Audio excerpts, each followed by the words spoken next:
Wade is guarding Bryant. Artest looking, gets it to Bryant. Bryant dribbling, has to put it up with the buzzer. Banks it in! He banks in the three! And the Lakers win the game!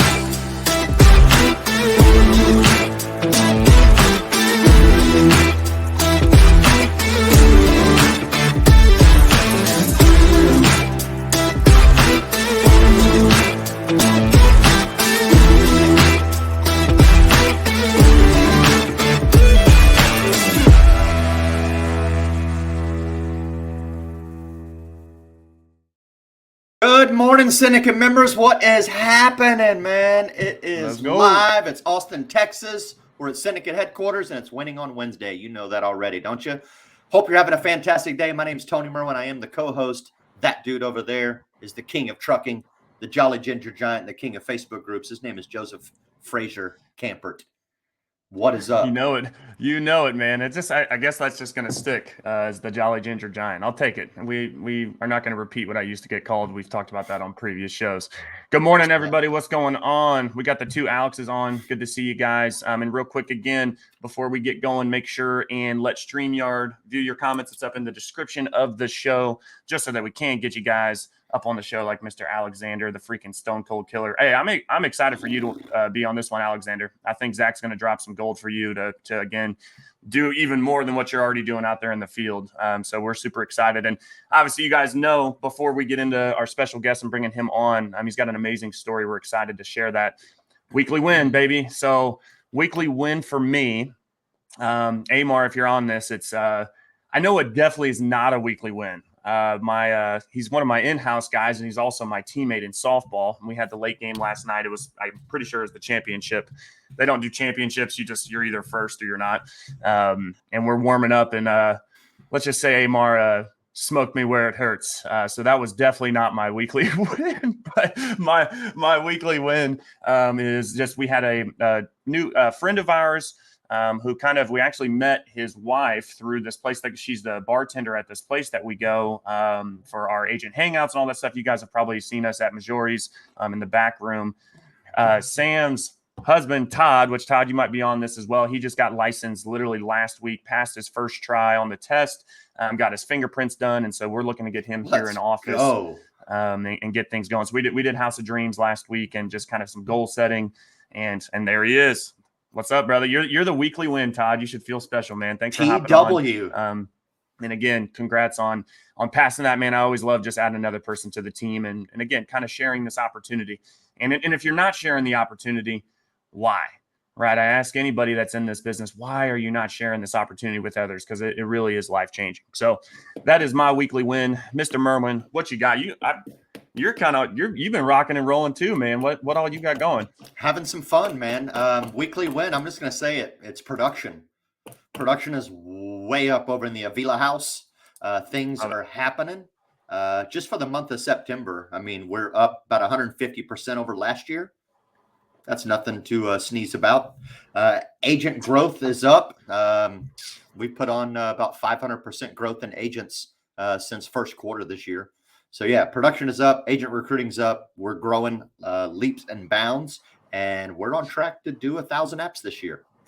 Our goal is to do 1,000 apps. We're on track to probably do 700 in our sleep, but the goal is 1,000. And I think this AEP, with some of the new stuff we have going on, we'll probably knock it out or really close. If we fall short, we ain't going to fall short by much. I love that, man. That's money. Let's go, Tony. Growth, man. And good stuff. I love what you mentioned just a second ago. If you're not sharing this opportunity with other people, why aren't you? And we're not going to answer that question right now, but I think that's a great question to lead off with Mr. Twardowski about when he jumps on the show. If you want to go and introduce him, I think that's a great topic to kind of lead into. Yeah, absolutely. And guys, everybody, nice warm welcome for my man, Mr. Zac Twardowski. What's up, brother? How are you, man? What's up, guys? Hey, thanks for having me on. Happy to be here. Absolutely, man. Thank you for joining us. You're here in Austin, Texas with us, right? Yep. Yeah, I live out in Lakeway. We moved here in May of this year from Colorado. So. Right on, man. Well, before we just kind of dive in to start grilling you with some questions like it's a lightning round on a quiz show, why don't you just take a moment, introduce yourself, let everybody know who you are and kind of what you're about. Awesome. Yeah. Again, thanks for having me on. So Zac Twardowski, I've been in the insurance industry for about 6 years, a little longer now. And my initial, path, and I ask a lot of people this when I talk at conferences and stuff. It's like, hey, who wanted to be an insurance agent when they were a kid, right? And I'll start with like, hey, you want to be a doctor or a lawyer? Yeah, maybe Joe did, but I swear I'm the only one. I've never had anyone raise their hand in a meeting, right? Right. And everyone's like, oh, I want to be a doctor, lawyer, all these things. And that's so my family, my dad's a doctor, my mom's a nurse practitioner.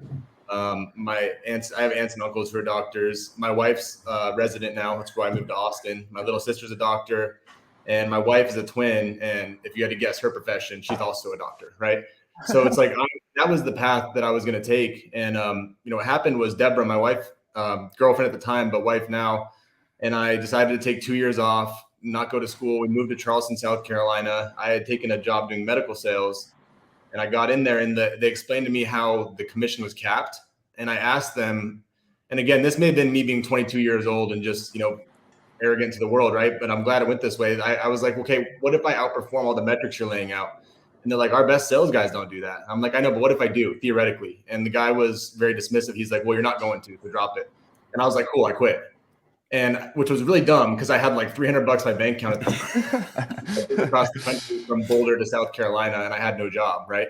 So I'm like sitting in the parking lot of the office of the medical sales company, just hammering through ZipRecruiter. I'm like, God, I got to find something to do now. And then I saw this job post that said, hey, make uncapped commission based on, and it's for previous athletes or military. So I played lacrosse for a few years in college. I played high school football and lacrosse. And so I looked at it, I clicked on it, and I was like, hopefully this is legal. Like I don't know what they're doing, but hopefully this is illegal. And then my goal was to save up some money so we could go back to school, right? And not have to take out as many loans. And then it went really well the first year just selling. And like you said, why you're not introducing people to business, we can dive into that later because I definitely did not for the first period of I was in the business. I think I have some useful insight as to what held me back on that. But I my personal production, my first year, I sold like 450,000. I netted 225. My dad's a doctor. So I called him. I'm like, hey, how long did it take you from when you graduated college to make over $200,000? And he was like 7 more years after college. And I was like, cool, I'm not going back to school. and I thought he was gonna be really disappointed, dude. Honestly, guys, I thought, which I don't know why I thought, but because I have the most supportive family you could ever ask for. Great parents. My dad's been an amazing role model. But I thought that he was going to be super disappointed that I did not, that I didn't follow his path and become a doctor. And he was like, man, if you were just going to do it for the money anyway, you would have hated it. I love what I do. I work a lot of hours and it's been beneficial for me to watch him work. Like he owns his own practice. Like he was up at 5 a.m. every day. He was coming home at 6, 7 at night. He would work on Saturday mornings. And so I got to watch what it took in the real world because I consider the insurance industry like a fake world of making money compared to the real world.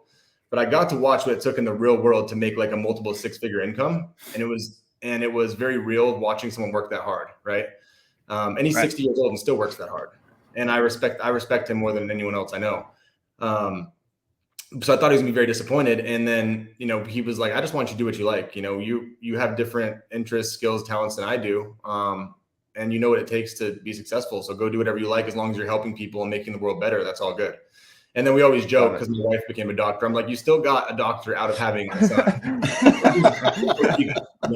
You still broke even, so it's all good. And I love it. Yeah, then that's awesome, man. Once I decided like this is the path, then I really went all in with the business, right? But it took me a while to get there, for sure. Yep.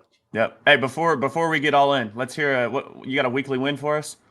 I do. Yeah. I just finished launching a new product with Ethos, a new IUL product that we finished building out and launched yesterday. And it's a lot of work went into it. It's super cool. It goes up to $1 million instant decision IUL. So I don't think there's anything like it in the industry. It's 100% instant decision, 15-minute app IUL that gives a decision every time. So we've already sent a ton of apps with it, and it's been awesome for our agents so far. Excellent. Yeah.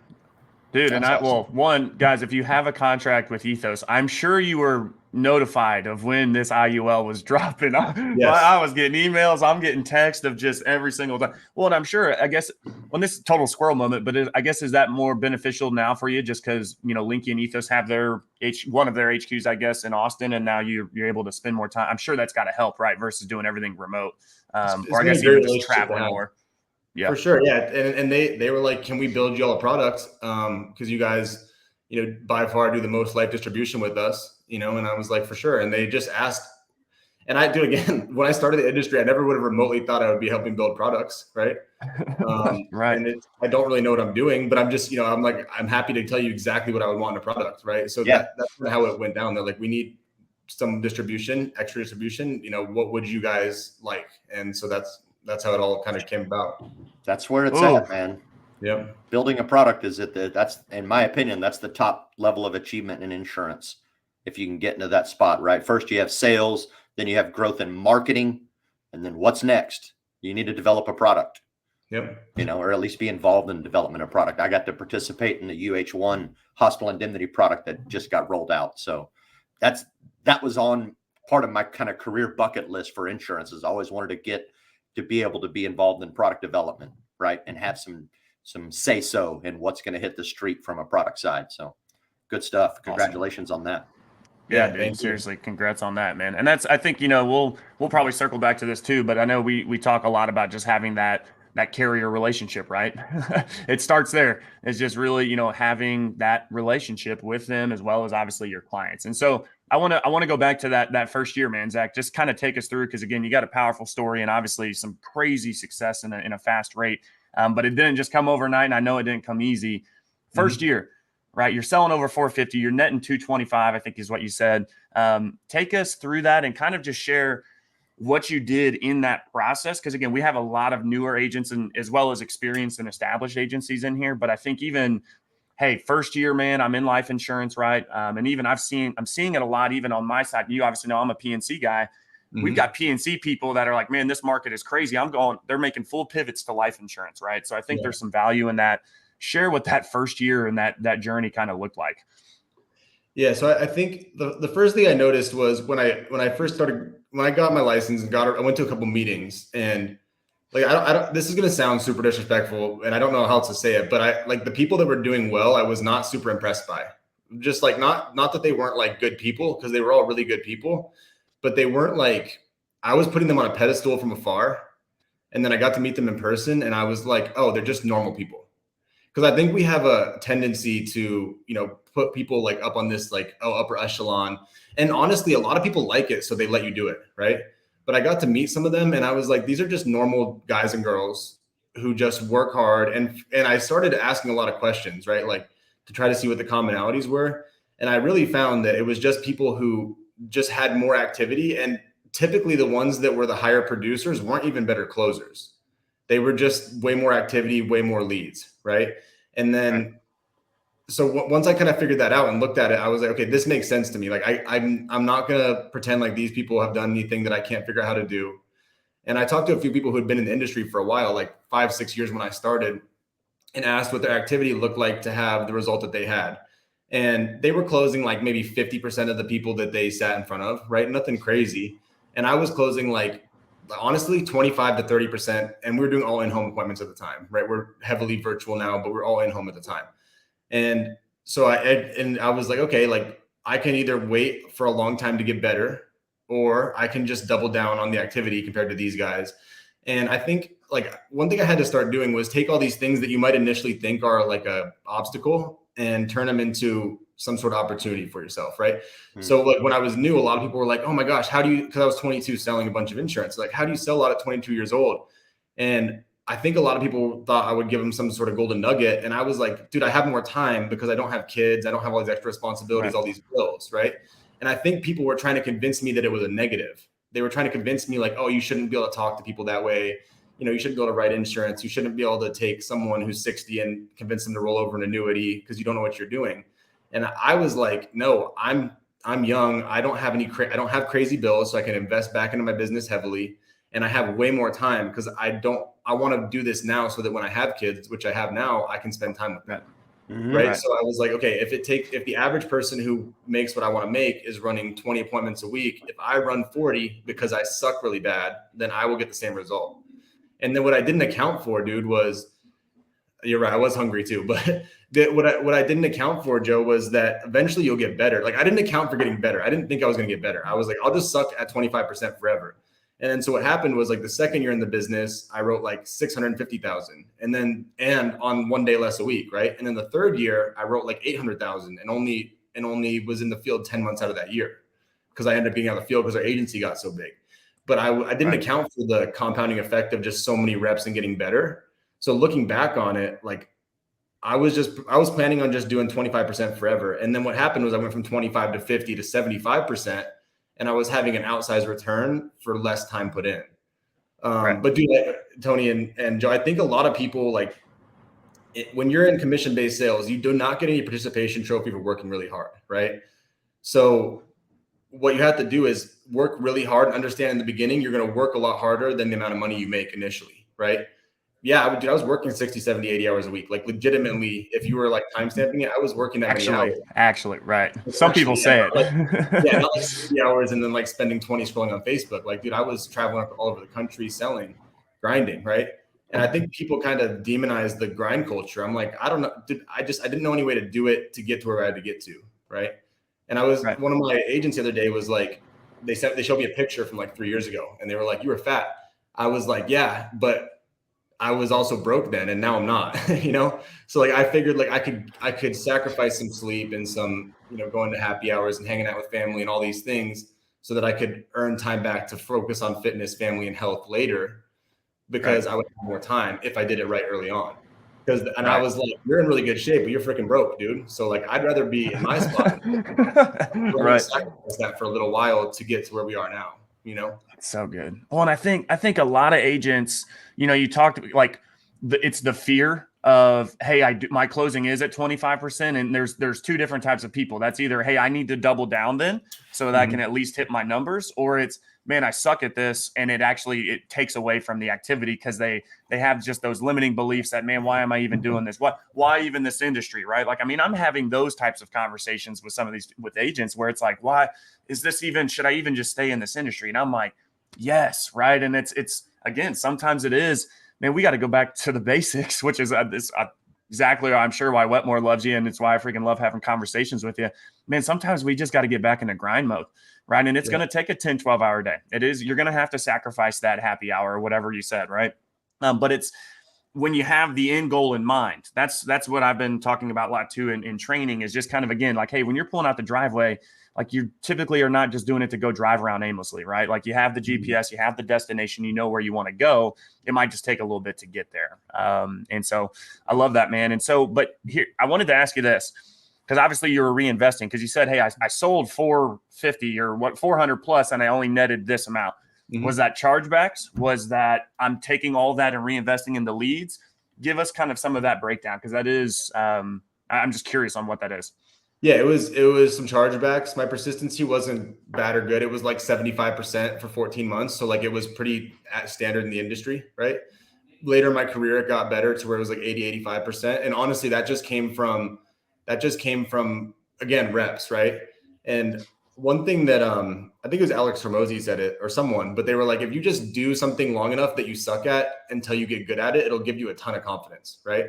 And that's not, he said it probably much more eloquently and like something that would fit into a Instagram reel, but that's my version of it. Let's like dumb down Zach version of it, right? It's like, just do whatever you suck at long enough till you get good, and then it'll give you a lot of confidence.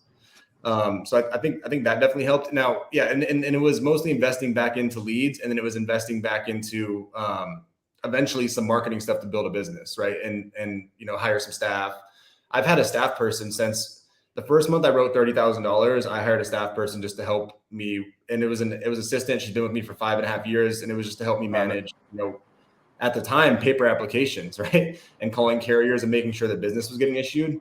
And then it kind of evolved into what it is now. It's like an executive assistant person. And I have, 5 full-time W-2 employees now. And then, hundreds of agents, but 5 full-time staff people. So I've always been big on, buying my time back, right? And going, okay, like, can I outsource this job for $15 an hour? And if I can, how much am I worth an hour? If you're just an agent selling, it's like, okay, if you can you sell a policy an hour? Then you're worth $1,000 an hour, right? In the life insurance space.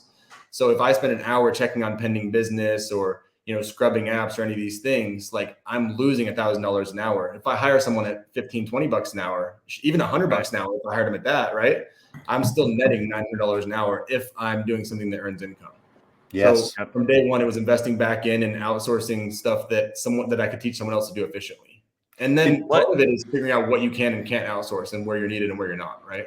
Did you have a specific system or budget when it came to, okay, here's how much I made, here's how much I'm investing back? Or was it just like, well, I made this month, my bills are this month, I have this left over, so I'll put that in the business? Or did you have kind of a regimented, nope, this is how much my goal is, and regardless of what my sales are, this much goes into the business, and this is what I get left over?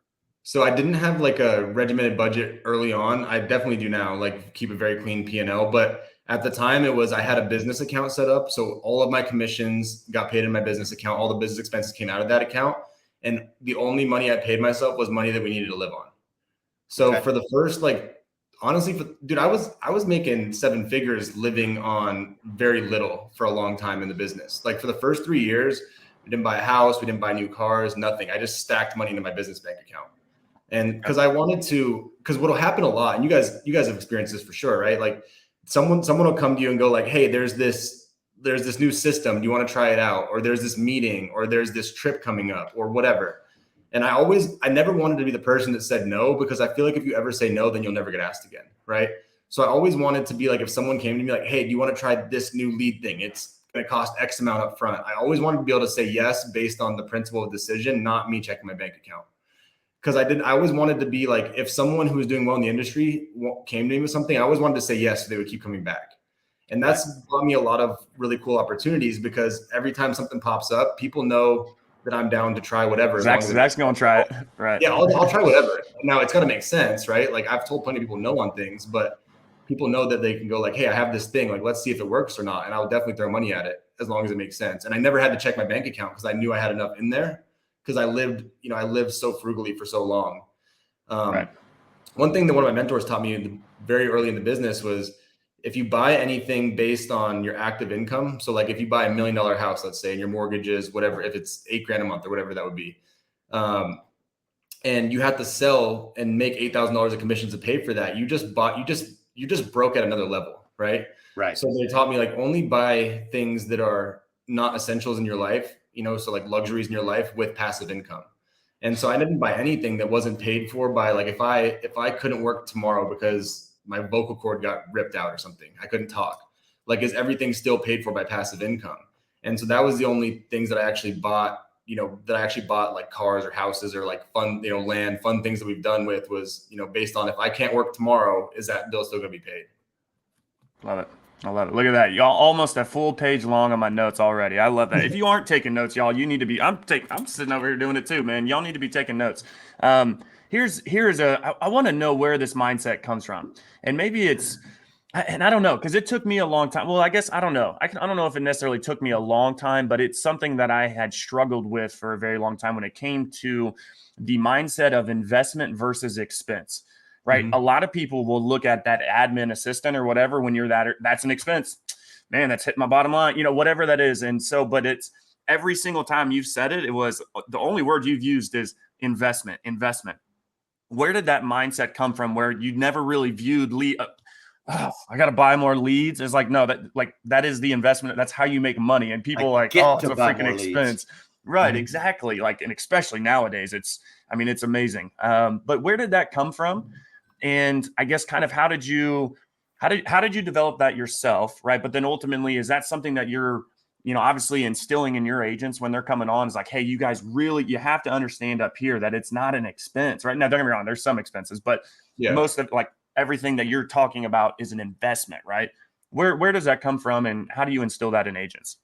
So I think where it came from was going from being really bad at insurance and being bad at communicating with people and being bad at sales, and then learning to be good at it. So now I know, like, if everything hit the fan, if all of our agents quit tomorrow and I had to start over, like I'd be fine. Like, dude, I have no doubt that I would be totally fine. If I had to start from scratch tomorrow, I could get back to where we are today in like a third of the time, like no doubt, maybe a tenth of the time. And I think that confidence just comes from having done it and having made so many mistakes, and understanding that even if I made a mistake, like it was either, and I think I have a very stoic mindset with this, but it's like, even if I had made a mistake, it was either like I paid to learn something from that, and or you invested in something and it worked out. But at least I know what not to do next time, right? And so I think I just started looking at it where it's like I'm either paying for experience or I paid for something and it got me an ROI, a physical deposit ROI. And that, looking at it that way has helped me a lot, because now I'm like, well, I just know what not to do next time. And the cool thing is, and again, you guys know this, but you only have to be right a few times. Like, you only have to be right with a few agents that you invest a lot of money into. Tony, you only have to be right with a couple products that you help design. Like, you only have to be right on a few things, and you're going to be wrong way more than you're right. So I think I was just trying to get through the wrongs as much as I can, because like the amount of agents that we recruited and have hired is astronomical, right? We've had like 1,700 right business so far this year. But if I track back to where those 1,700 agents come from, like those came from probably like 10 to 12 really good hires, right? Right. And the amount of people we've hired is probably, I can't even begin to put a number on it. Like, take probably 15 to 20 people a week for 5 years, minimally, minimally just direct. And then you take our whole agency. So the amount of people that didn't work, but I only had to be right 10 to 15 times, right?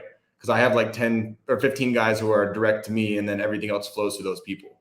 So I think that it was just either paying for experience or, you get an actual ROI. The other thing is, dude, is there's a lot of people you could find advice everywhere, but finding good advice is hard. So one thing I was always looking for is I was making sure if people were giving me advice, like if I wanted to know about Medicare, I would definitely call Tony, right? I know nothing about Medicare. I've never sold it before. But if I went into like a random Facebook group, I could probably find 30 people who don't know anything about anything that would try to give me advice about Medicare, right? Find a lot more than 30. Yeah. But so like definitely. The point is, like, you'll find no shortage of advice and no shortage of bad advice. And it's important to decipher through and figure out if people are giving you advice based on some BS that they're reparroting from something that they heard at a conference one time versus like something they've actually done. Absolutely. And so a lot of the things I was doing and spending money on, I only took advice from people who were, like you mentioned, Wetmore has been a massive, mentor of mine. Him and many other people, like I would look at their track record and then see if they could actually give me advice based on their own experience. And if they couldn't, and they were like, hey, someone told me to do this. I'm like, well, who told you to do that? Because you've not done it. So let me find the actual source, right? Because you'll get people to give you all kinds of bad advice. And a lot of times people try to sell you stuff based on advice they're giving you because it benefits them. So I think it's important, like, you have to work really hard. The next level is like, you have to find good mentors, and then you have to be good at taking the right advice from the right people, right? Like Tony, you mentioned there's a lot of levels to this, but you have to take the right advice from the right people who actually know what the hell they're talking about. Because a lot of people will give bad advice, and it's usually to serve themselves in some way. They want to sell you a marketing course or a lead or something. Or right? in some scenarios, man, it can, it can like run people out of the freaking business, right? Because they're signing shit that they don't know what they're signing. And we see it all the time. And it's sad to see that. And so this is a perfect segue, right? Because you're seeking out those who have done it. You're receiving that advice. I think that was a nugget right there, guys. Like, you have to be good at receiving the advice as well, because sometimes the good advice is not going to be shit that you probably want to hear, but you probably need to hear it, right? So being able to receive that from the right people as well, I think is super important. Talk about, so let's kind of segue into building, right? Hey, I've really kind of started to hone in on my craft. I've sucked so much that now I'm starting to do things right. I love that you said that, is just get through enough of the wrongs, because I know that I've only got to get a few rights, right? And then I'm good to go. Let's kind of segue into building. Hey, when I'm when I first started building my team, what did that look like? Maybe you can talk some processes, you can talk training, whatever that might be. And then obviously kind of now how you're really supporting, however many hundreds, if not thousands of agents that you guys have that are writing business on a daily, weekly, monthly basis. What did that start like? Where are you at now? Yeah. So in the beginning, and again, there's, mostly is things that I've done wrong. Right. But I'll go through a lot of things I've done wrong on building a business. It's what I've noticed is it's way better to be consistently good than occasionally great. Right. So like, if you can just constantly do activity, even if you're not the best at it, that will beat the person who's like a really, really good recruiter that does it on and off. Because I've done so many things wrong, but I just did everything consistently that I have found and attracted some people. And I think there's people who are much more talented at recruiting, at marketing, at all these different skills, but they were up and down.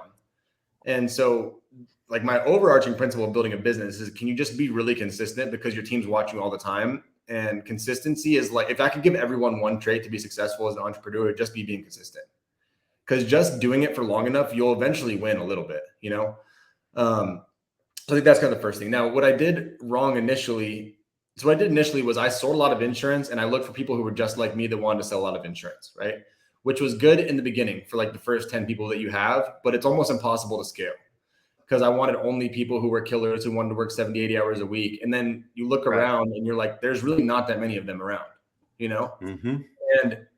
And sometimes the people who want to just work super part-time hours and, see 10 people a week, work 20 hours a week, make, 70, 80 grand a year. Sometimes those people will lead you to really good people. Right. And I didn't understand that early on. So early, I was just looking for people who wanted to do exactly what I wanted to do. I'd take a step back and go, okay, like I want to help everyone because like you said in the beginning of this call, this is an amazing industry and I'm trying to put my mindset on every single person and people can get whatever they want out of the industry. So what I started doing was bringing people on and figuring out what their goals and ambitions were right away. Right. And then letting them know exactly what I was looking for. So I'm like looking for people who are accountable, who do what they say, what they're going to do, when they say they're going to do it, have a good attitude because our culture is super important to me. And then are willing to take feedback and not be offended by it. And again, I'm not going to, put my beliefs and thought process into you. Like I'm going to help you get to wherever you want to get to. And that'll probably change. How do you maintain the culture at scale? That is, that's like something that culture is like everything to me. Like I'll die by my culture, right? Like you come in and you mess with my culture, like, dude, like we don't do that. Right.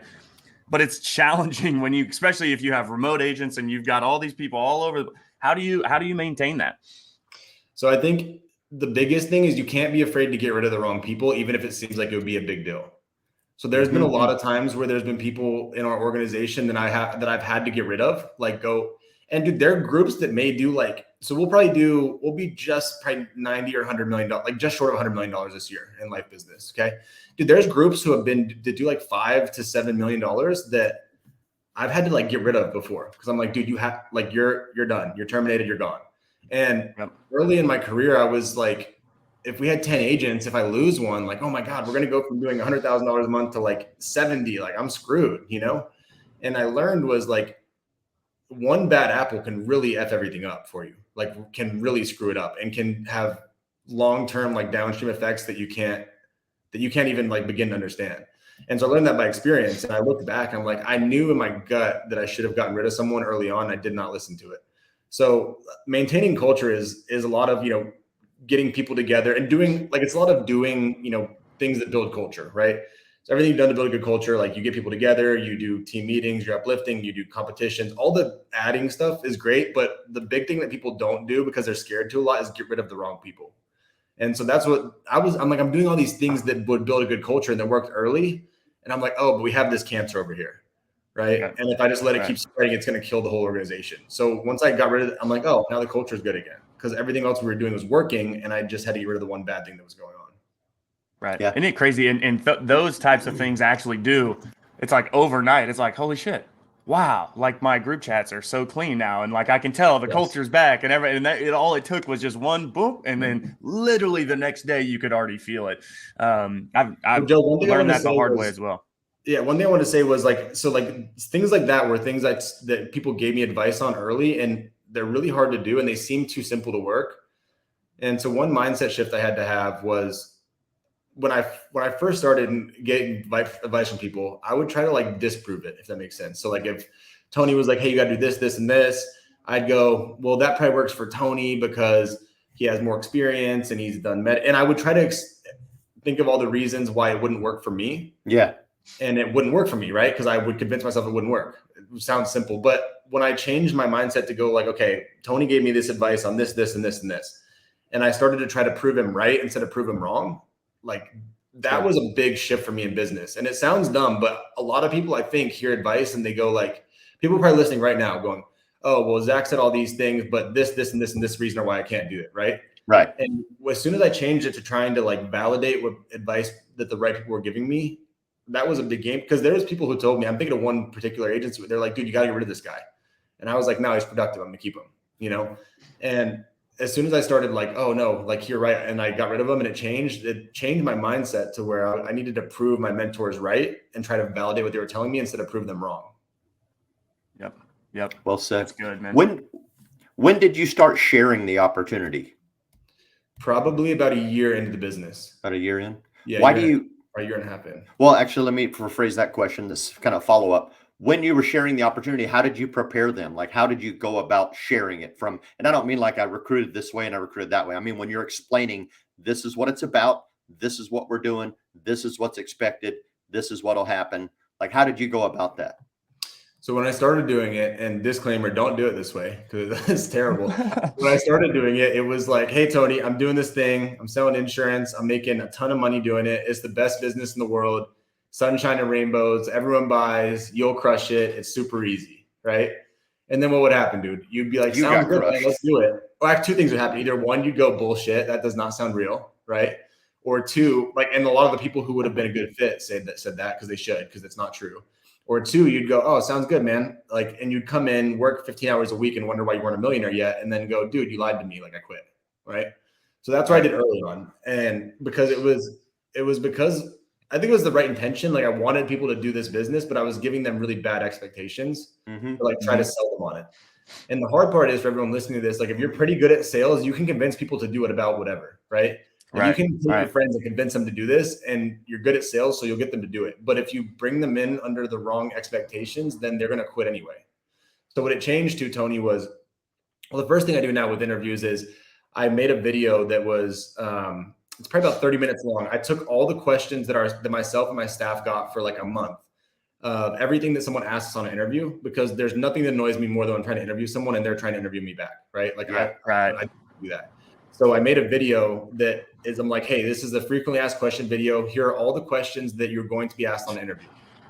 I need you to watch this video so that when we have the interview, I'm actually interviewing you and see if it's gonna be a good fit for us. And so like, if I talk to you, Tony, and I'm like, hey man, did you watch the video that I sent out? If you're like, no, I'm like, okay, cool. Go watch the video, shoot me a text when you're done, and we'll reschedule an interview. And so right from the very beginning, I'm taking control of it. Right. Yep. Okay. Even friends I have, like if it's a warm market person, they're like, hey man, I want to work with you. I'm like, sounds good. I'm going to send you this video. I need you to watch it. They're like, but I've known you. I'm like, I know, dude, but I need you to watch it still, just because it's going to answer a lot of questions that you're probably going to have for me, so that when we get back on the phone, I can see if this will even make sense for us to work together or not. And so I'm just trying to establish control right away. And it is true. Like going back to the example of, I was talking to one of our agents sold like $1.3 million last year. And we were going through some of the struggles he was having interviewing. And he's like begging people to work with him. I'm like, dude, the skill set you have is freaking insane. Like your skill set is worth many thousands of dollars per hour. So you trying to convince people they should work with you makes no sense. They should be selling you on why you should spend your time away from selling and teach them to do what you can do.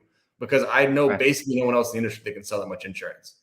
And so I think that everyone should look at it that way. If you've had any level of success doing this at all, you have a valuable skill set. And you only have so much time in the day. So you should really be selective with the people you're working with and let them know, like, hey, this is the value that I have. This is what I'm looking for. Why would you be a good fit for our organization? Culture is very important to me, Tony. Are you going to come in and be positive and be an asset? Because if you're not, I'm going to get rid of you. And I'm not saying this to try to scare you. Like, I'm telling you, we protect our culture above anything else, and we'll get rid of you if you start screwing it up. Does that sound fair? No. And then I'll ask them, no, okay. Hey, you whoever, call one of them, dude. I'm out. Yeah. And that's legit how I talk to people. I'm like, I'm not messing around, dude. This is important to me, you know? Yeah. I learned that the hard way before I got into insurance when I was recruiting door-to-door promotional sales guys, right? we smoke and mirrored them the whole way through until all of a sudden they're in the field knocking on doors, and then all of a sudden they're like, wait a second, how did I get recruited in the door-to-door all of a sudden? Yeah. Right. Yep. And some of them were able to keep through it because we were able to show them how to put money in their pocket every day. And others were like, well, no, this is not what I signed up for. I'm not interested. And it took me a while to turn that around and be like, look, first interview, here's what we're doing. Right. We're going out. We're talking to people in the community door to door because it's the best way to get in their face. And when I started recruiting that way and telling everybody what the expectations were and the negatives were right up front, my team blew up. Yeah. No doubt. And I think I would like to try to make it sound a little bit worse than it's probably going to be. And then, you got to sprinkle in the upside too, right? So I'll talk about the success I've had and success other people have had. But I like to make it sound a little bit worse because I'd rather someone come in and expect for it to be a little bit harder. And then they have success right away. And they're like, oh, sweet, this is awesome. And I used to be the other way where I made it sound so easy. And then they would get one person that told them to, kick rocks on the phone and they'd quit. So I totally agree with you. So you said something perfect, right? And I love it because it's consistent with what you've been preaching, right? Is the consistency. I don't care if I've known you for 30 seconds or for, my entire life. Watch the video, right? Yeah. Watch, guys, that's how you scale, right? You don't bend over backwards for an individual, right? It's like, hey, this is the process. I am consistent in this. Now, here's what I want to ask, talking about consistency, right? Because obviously you guys were stone cold killers out in the field when you were consistent with that. And then now telesales and virtual sales, which is like pretty much where you guys are dominating the space now. Mm-hmm. I kind of want to use just the tail end of this call to kind of talk about how you were able to make that pivot. I think there's still some people, Alexander Sala, who's on the call, stone cold killer, all in the field, right? Like literally he doesn't do, obviously he's on the phone to set appointments, but he does everything in the field. They go door knocking, which there's not a lot of people still doing that. But it's working, right? So he's staying consistent. It's working for him. Good. I want to ask you, because again, at a large scale, at a large level, how do you turn a consistent in-field operation to, hey guys, we're basically virtual now? What did that process look like? And then kind of cap that off with what are you or what are your agents doing to find success selling life insurance over the phone? I know that's kind of broad, but how did you make that switch? And then what are the things you guys are doing to, obviously it's working, right? Yeah. So I think, the first thing is, I never ask anyone to do anything I'm not willing to do. Like that's one of my major principles in life. So when I was like, we're going to start transitioning people to do virtual sales, I hadn't sold in like 2 years. I got back on the phones and started selling and figuring it out. Like I was starting to figure out the processes, the systems, the leads, all that stuff. And I think, again, that like goes to my core with what we talked about, like only taking advice from people who have done what you want to do.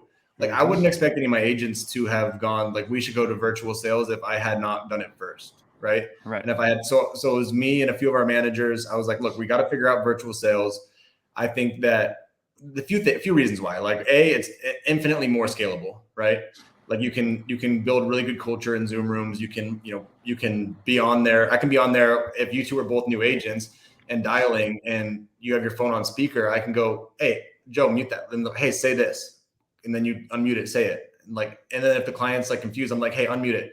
Tell them that you're on with your supervisor, and I can walk you through how to make the sale on the phone right there, right?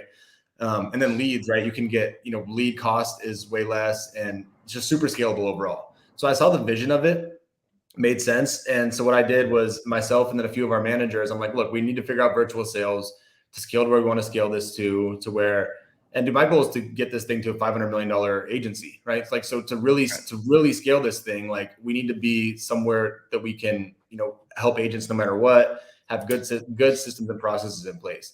So all I did was I went out and started selling. We started, checking into every sort of lead, making some leads, doing all kinds of different things just to figure it out, right?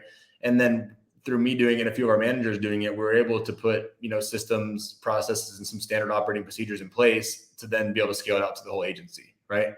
What's that rollout? What's that rollout look like? Well, I guess so. What's the rollout look like? And then again, kind of what are some things that you guys are doing on the phones to have success with telesales? So the rollout is the way I've always done things. That's a lot of agents. That's a lot of agents to say like, hey guys, by the way.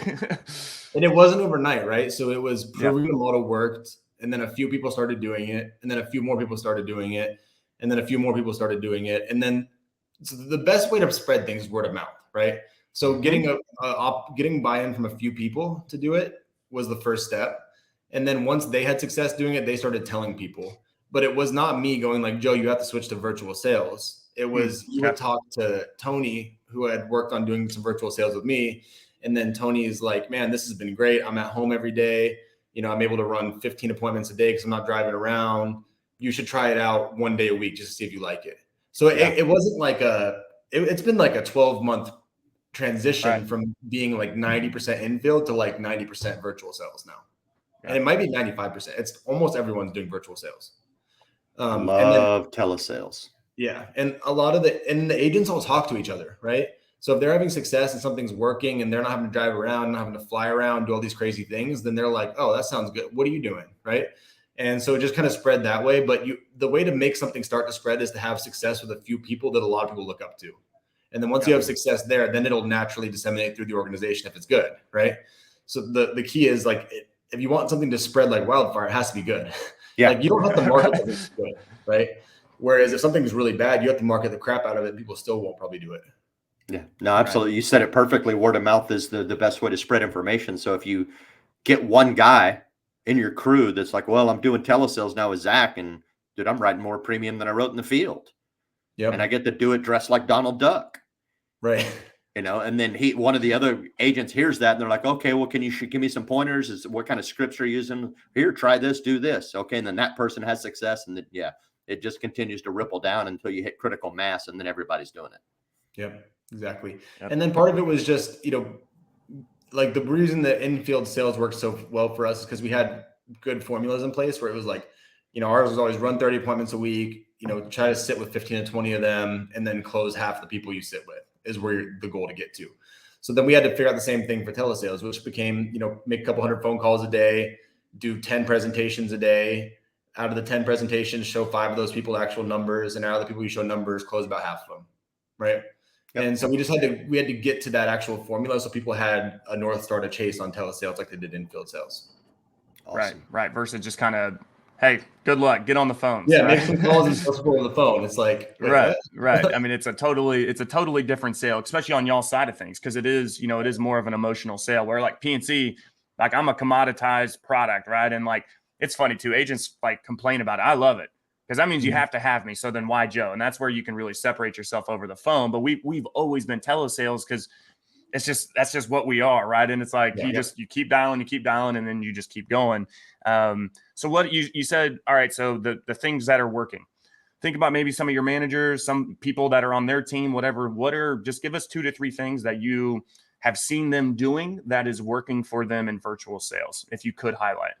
So for virtual sales, having some sort of dialer system where you can get leads, their API directly into it, and then send them an auto text right away so that you start getting some inbound calls has been really huge for people. And then having people have Zoom rooms set up where they can have, so like the best setup we have is there's a bunch that in our organization, we probably have 10, 15 different Zoom rooms going at any time. And then there'll always be managers on there, right?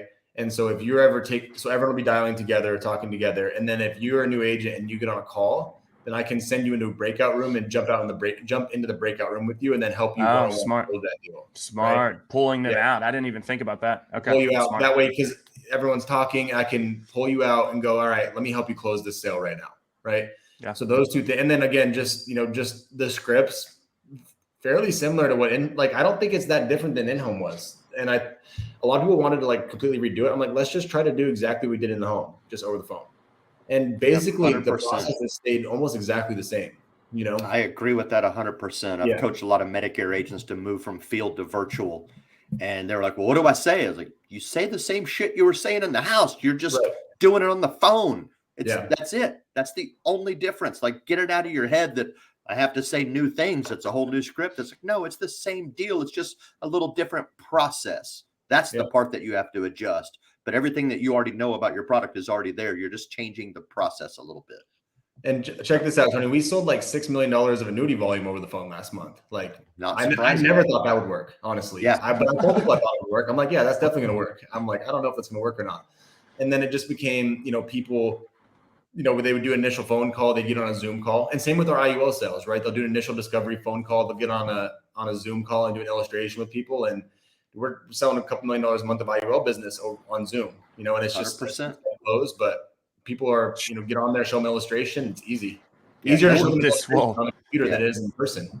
Absolutely. No Right. offense Well, to the guys that are still out there doing field sales, man. You guys are awesome. I'm not bagging on y'all, but look at the trend, man. People don't want people in their homes anymore. They're more educated buyers. They know how to go find the information. They're looking for someone they can trust to get them on the phone, get them on the internet, and close the deal. Every brand that's out there, from all of our commoditized products like Joe talked about, is training us to buy online. That's why retail is failing, is because people are going to Amazon to buy. They're going to bestbuy.com to buy, and then let's go pick it up. It's no different than any other product line. So you got to get it out of your head that you have to do field sales. No offense to you. Keep doing field sales if you like it. But Zac is correct. Do it to Zac's point. Do it if it makes sense. But I think if you start to, again, really crunch the numbers, you'll start to see it. And I know, Alex, we're giving you shit, but you're a stone cold killer in the field, man. And you're like freaking 19 years old. So just keep doing you. Absolutely. Do your 20,000 a month or a week, whatever you're doing, because I know you are killing it. He's probably like, man, these guys are talking shit. Absolutely. I want to circle back to the first question that we posed in the very beginning of the show. Can I say one thing real quick, Tony? Yeah, go for it. On that. So if you want to build a business too, I looked at it like this, like, okay, can I teach 10 people how to do this? Can I teach 50, 100, and 1,000, right? And like for me, dude, the year I sold, like the second year where I sold like 650, I was flying around the country selling insurance to different places, right? Because we didn't have enough leads, and was in the field 6 days a week, and like legit, like probably spending 60 hours, 70 hours working a week. Like, I don't know that there's a lot of people that I could find that would be willing to do that, right? Yeah. Now, change that to, can you work from 9 to 5 from home in a Zoom room and make $5 to $7 grand a week minimally net selling insurance at home? I could find a ton of people to do that, right? So that's all I want to say with that. So I just, from a scalability perspective, that's how we started looking at it, like, right? That's a phenomenal point, especially in today's world where your hiring pool, right? Your candidates are younger. They're more internet savvy. They're more tech savvy. They're like, why in the hell would I go to someone's home? I'll sit in my house and like, they already kind of get it, in my opinion. But I wanted to circle back to that first kind of question or thought that Joe posed when we very much opened the show. You built obviously a huge team. You started sharing your opportunity early when you had success. Why do you think some agents don't share the opportunity? What holds them back from sharing, especially the successful agents? Yeah, I think so. You said successful agents. I think it's that they don't want to be judged, right? They don't want to be looked down upon for what they do. And that was me, dude. I was, I told everyone forever I was going to be a doctor, right? And then doing this, like, I didn't tell anyone what I did. I didn't post anything, what I was doing. I didn't share anything that I was doing. I think my parents probably thought I was a drug dealer for the first 6 months I was selling insurance, right? Because I just wouldn't share with anyone, Right. And I think I was nervous to think about I was nervous because I cared what people were going to think about me. Mm-hmm. And then I realized, I'm like, dude, people don't think about you nearly as much as you think you do, right? And I heard I don't know who said it a while ago. Someone said, other people's opinion is none of your business, right? And like, I just started thinking, I'm like, dude, I don't give a shit what anyone thinks about me. I really don't. Like, I don't care. It doesn't matter to me. I know in my heart I'm doing the right thing. I like what I do. I'm happy doing what I do. My wife is supportive. Like, I'm good. As long as my wife's good with me, we're fine. And she's been a massive support since day one. So for me, as soon as I had to talk myself into not caring, but once I realized, like, I genuinely don't, and I hope people got something out of this, but if they didn't, I don't give a shit if they did or not. Right. Like, I hope they did, but if not, I'll be fine. It's not going to affect my day one bit. So once I learned to not care what people to think about me, then I really started recruiting and was very passionate about what we were doing, because I wasn't, didn't feel weird about it. I wasn't like, oh my God, what do they think I'm in a pyramid scheme? I'm like, dude, I made $226,000 net as a 22-year-old out of college my first year. Like, if someone's going to judge me making $43,000 a year with their business degree, like, why do I give a shit? Right. Yeah. So I think it just became that, Tony. Like, I just stopped caring, and I don't care anymore. I never have since, Yeah. And I think you got to look at it that way. It's like, people spend so much time thinking about themselves, right? Like right now, you're probably thinking about yourself. And even in sales, like, you have to learn how to listen and be present in the conversation and take yourself out of the equation. That's how you become good at sales, is being really good at listening. A lot of introverted people are much better than extroverts at selling because they get really good active listeners.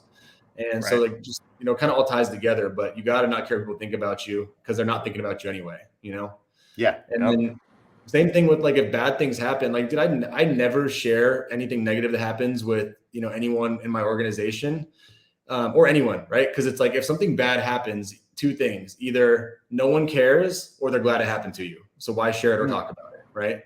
And so my goal with our organization is to share good news constantly. Like that one thing with culture, I know I'm all over the place because I do have ADD, but one thing with culture that someone taught me a long time ago, Joe, was every time I'm on a call with someone, I always end it with some sort of positive news, right? That I want them to do. Yep. So like, give an example, we're focused heavily on growing our annuity sales because we always lacked there, right? So like I'll be talking to, it's like say I'm talking to Tony. He asked me a question, whatever, we go through it and go, dude, did you see that Bob sold that $1.5 million annuity the other day? He's gonna make like $80,000 commission from that. That's pretty crazy, right? And he'd go, yeah, that is. I'm like, all right, dude, I gotta go see it. But like I try to always end every call I have with everyone in the organization with some sort of good news geared towards where I want them to be headed, right? So if I'm trying to recruit, like, dude, you see that it's planting seeds. That group of 20 agents the other week just from calling these ads.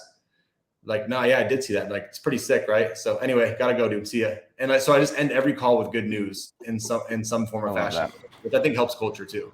Yeah, I would agree. And it plants a seed in that person's mind. Like, yeah, that is sick. Why can't I do that? Why am I not? Right.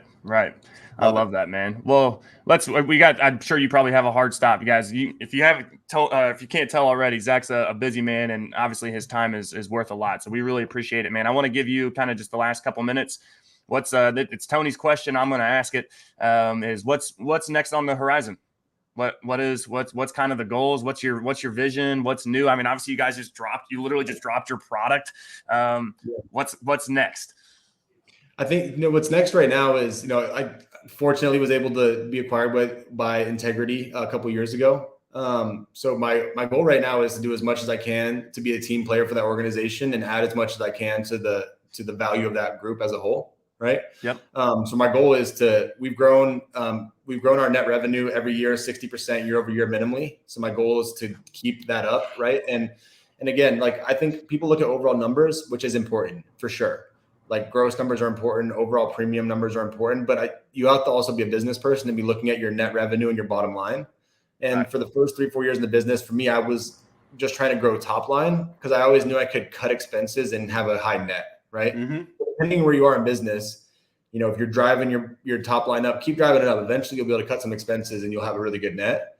But as you get bigger, make sure you're paying attention and running a real business. Right. So my goal is to keep growing our net revenue. And honestly, within the next 3 years, we want to be doing at least $250 million of premium a year. And again, with growing our net revenue at a steady pace, because my goal is to keep adding, to Integrity's bottom line and to be provide as much value for that organization as I possibly can. Absolutely. Awesome, dude. And real quick, how many years have you been in insurance? 6 years insurance. 6. I was listening. 6 years, guys. No, I just wanted him to say that because I'm going to put this comment up that Brian put earlier. Shout out to Brian Moore. You're always attentive on these shows, man. He said, so 6 years, guys. You guys heard this show, right? And all the gold nuggets. I think it's perfect. What Brian said is you can only do something wrong so many times before. Guess what? You freaking get it right. And I think Zach's done that in a very fast pace, but done so very well, man. So kudos to you, dude. This has been an awesome show.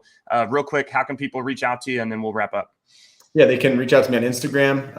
It's Zac_Twardowski. Reach out to me, or if they want to text me. I don't know if you post this everywhere, but my phone number is on my Instagram. So my phone number is 970-210-2624. So text me, call me, whatever. Well, man, thank you for taking time out of your day to jump on the show. I appreciate it. Oh, look, I can tell you the viewers Wetmore? Definitely got into it. So a lot of great engagement, a lot of great comments and questions. So thank you again. Keep doing what you're doing out there, man, leading from the front for all of us. Because, we're all here in the bleachers cheering you on while we're chasing you. So thank you.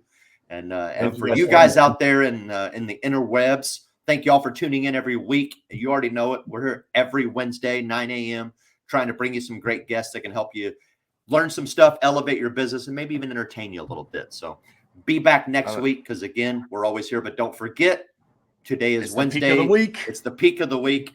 It's time to put the throttle in and finish strong. Keep going. And I got my 2 things right here is consistently good versus occasionally great. And ultimately, this is what he started the show with. just love what you do, right? So again, thank you, Yeah. Zach. I appreciate you.